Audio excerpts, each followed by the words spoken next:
When should you replace your cycling shorts? They have a difficult life, stretching and flexing constantly as you pedal, putting up with friction and abrasion from the saddle, dealing with sweat, coping with repeated washing, and all the while trying to keep you comfortable as you get the miles in.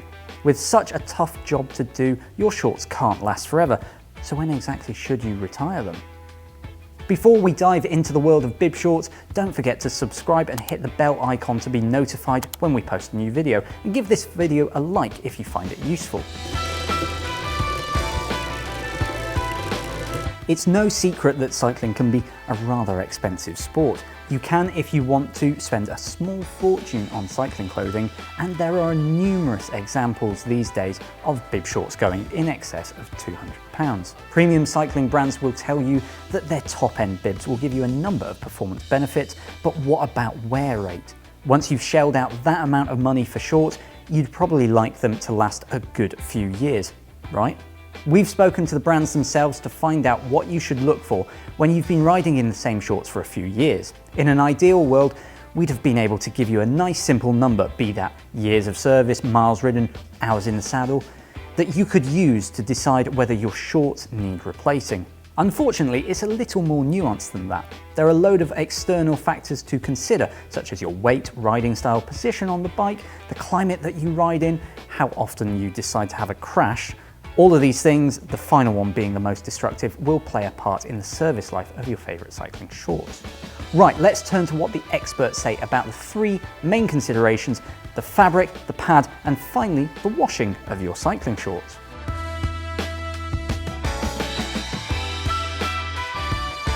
First up is that fabric, and to learn more, we spoke to Rafa, who said the elastane yarn, of which Lycra and spandex are branded versions, is the most vulnerable within the fabric and components which make up your bib shorts.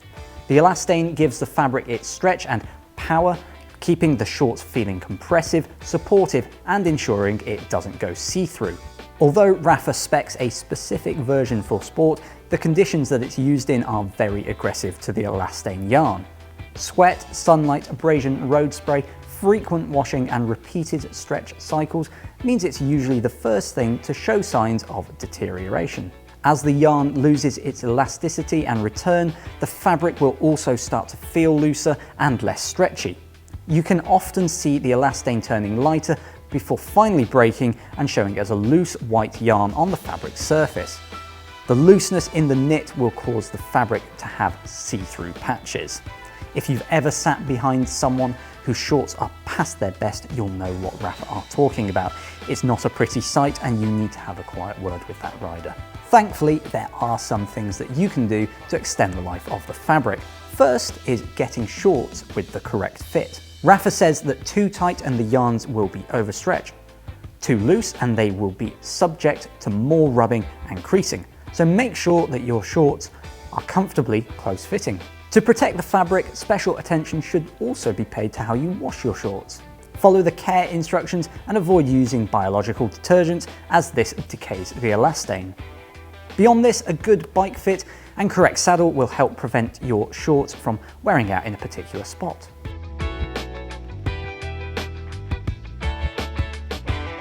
The pad in your cycling shorts is pretty central to your comfort on the bike, and while it can't hide the problems caused by a poor bike fit, it does a lot to ensuring that you can ride for hours on end without issue. To learn all about pad wear, we spoke to the Italian brand Elastic Interface. The key point that they made didn't really focus on the pad itself at all, rather than the fabric that keeps it in position. Their advice was that you should replace your shorts when they are no longer adherent to the body, because at that point the pad does not follow your body movements. When this happens, the pad can move around, and that will annoy you at first, and then it can cause chafing, which we really want to avoid. A stable pad is really what we want. Now, in terms of the pad itself, it spends pretty much the entirety of your ride squashed underneath you. You might think that the pad would deform over time, but Elastic Interface says that this isn't the case. They say that they use certified materials, and as a result there is no expiry date on their pad. Santini and Ale, however, they suggest that physical changes in the shorts can occur. They say that when the pad seems to have changed in shape and become either more rigid or thinner, that's the time to change your shorts. So Two different answers from the brands there. That's hardly conclusive, but we'd suggest from their advice, we can say that looking out for a visible change in the pad and a tangible change in the performance of your shorts would be a good thing to do once in a while.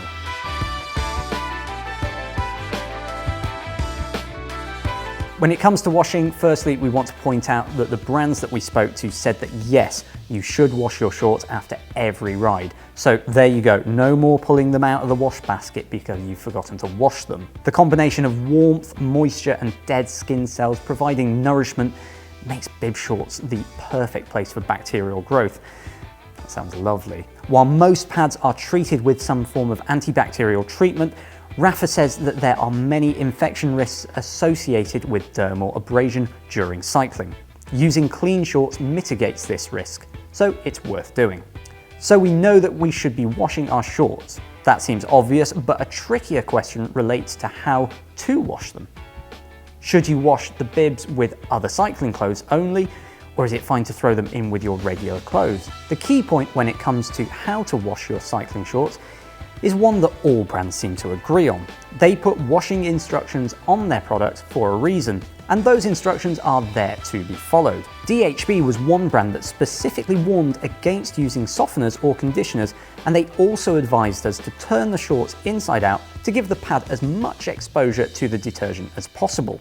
Other sensible ideas include closing potentially abrasive features like Velcro fasteners or zippers. That is to help protect the sometimes delicate fabric. All things considered, if you buy the correct shorts in the first place and then take care of them, you should be looking at years of comfort, which certainly helps to offset the pain of the price of some bib shorts. Now, if you found this video helpful, pop a like on it. Subscribe if you'd like to see more from us, and you can hit the bell notification icon to get notified when we post a new video. We'll see you in the next one.